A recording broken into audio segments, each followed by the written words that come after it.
Okay, you know who, coming right back at you. Huge movie fanatic Nate coming at you. Thank you very much for clicking. I'm coming at you with, guess what?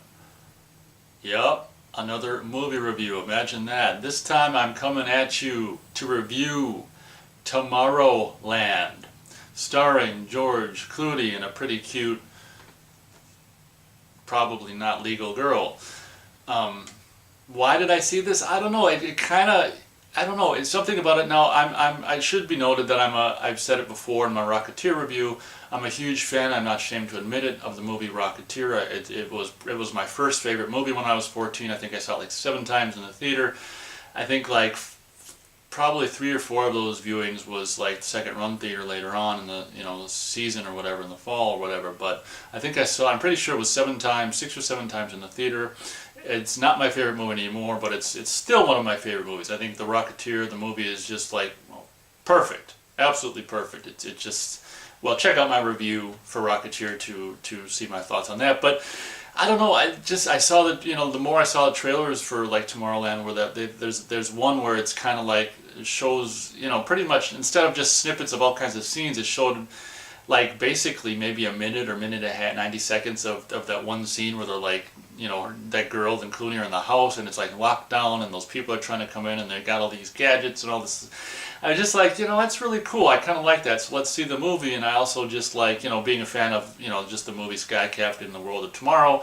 It's kind of like Tomorrowland. I mean, it kind of all fits in, Rocketeer, whatever. And I was very, surprised to see at the beginning of the movie that it's like George Clooney as a kid is like, in the whenever it was, 50s or 60s, is like made a rocket pack, and there's some rocket pack flying around stuff, and it had music which I wasn't even sure if it was James Horner or not. It turns out I did some researching, and it turns out it's a fantastic Michael Giacchino who came in to do the music for this movie, which I remember being, very beautiful, of course, as, he is kind of like the 21st century version of James Horner in a lot of ways. He's for me, Michael Giacchino is one of the best, if not the best, composers for movies now. Like whatever he does, not whatever, well, a lot of stuff he does, it really makes you go, holy crap, that's great. So, long story short, I loved like the first half of this movie.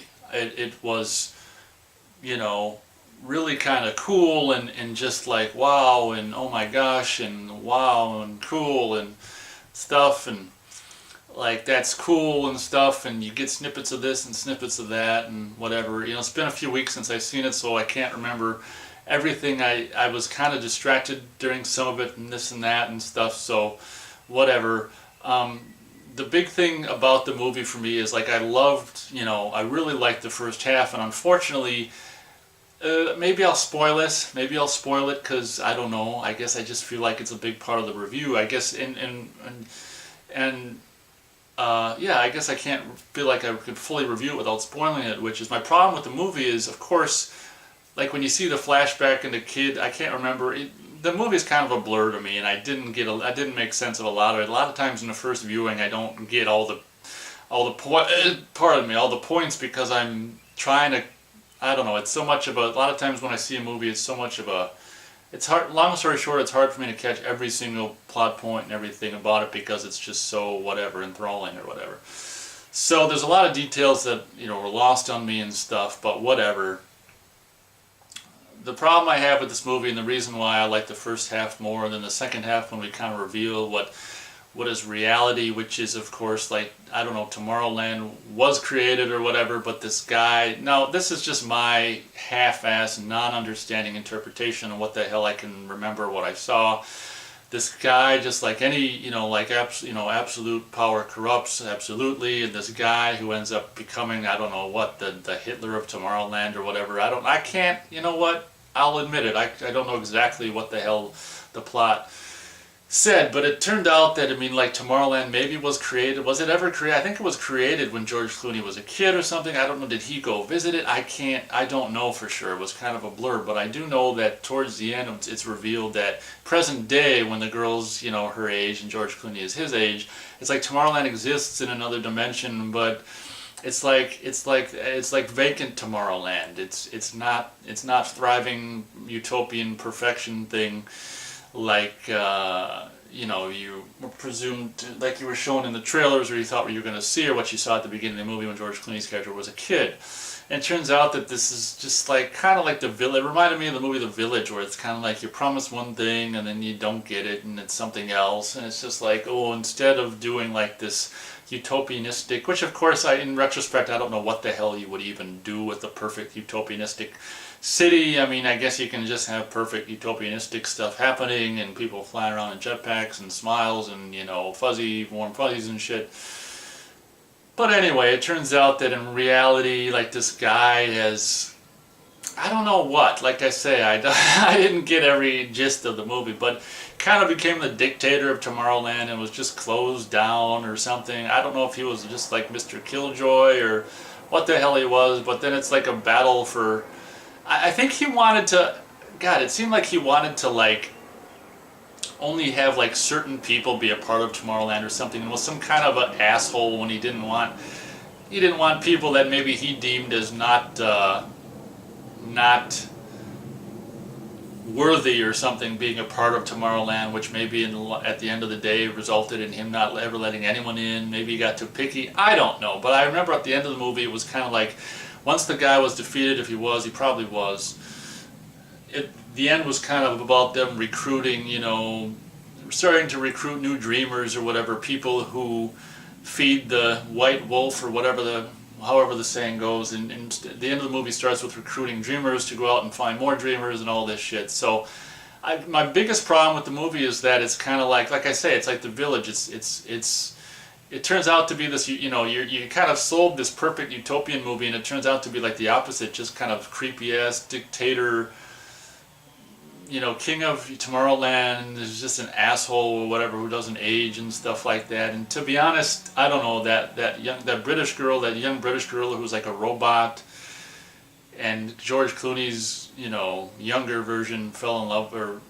fancied when he was a kid, and like she's exactly, because she's a robot, she's exactly the same age when George Clooney's old and gray, and it's just like, that's whatever. And there's this kind of thing when the robot's dying where it's almost like a love thing between this little girl and George Clooney, and it's just like, even though it's a robot, it's still a girl playing a robot, and it's just like, ugh. If you just took the fact that, you know, she's a robot in the movie out of it, you'd see this little girl who's like way underage playing a love scene with George Clooney, and it's just like, but that's Disney for you, if you know what I mean. But long story short, you know, I might buy it for like, you know, if I can find a Blu-ray for $5 or something previously viewed at a video store. It turns out there's these, you know, in Minnesota, it turns out that there's this like corporate video store chain called Family Video that's been opening video stores, not exactly where I live, but, you know, a little bit of a drive away from where I live. But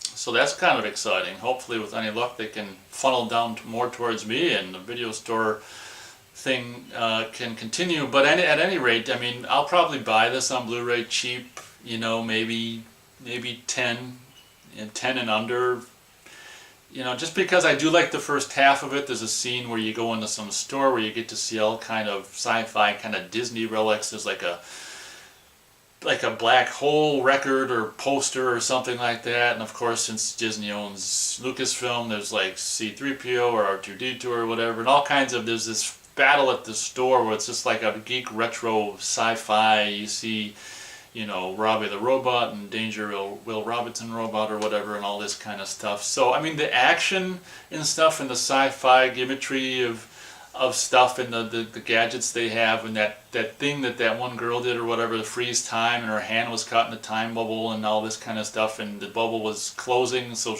but her hand was caught and closed enough where she could get out of the way before it ended when the thing shot. That'll only make sense if you saw the movie. If you didn't, that won't make any sense. So Tomorrowland, we're gonna give it,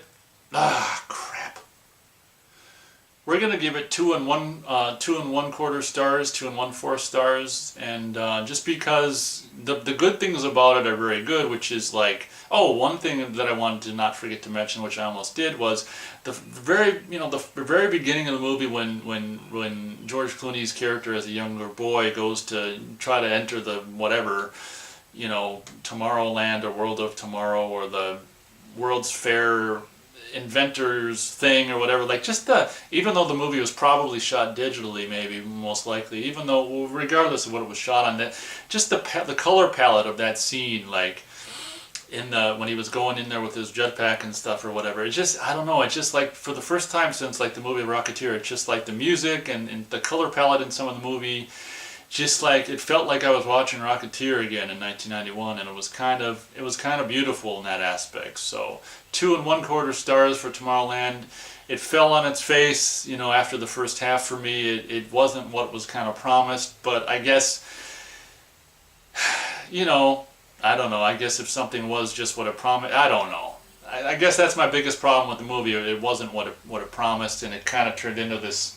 Like I say, I mean, they're even wearing like fascist kind of garb. I think that guy, the you know, king of Tomorrowland or whatever, it's just like it's just turned it into fascist land, really, which is kind of what's happening to this country. But that's another video. So anyway, thank you very much for watching. I wouldn't say go out and see. I mean, see it cheaply, second run theaters, see it cheaply for free, whatever.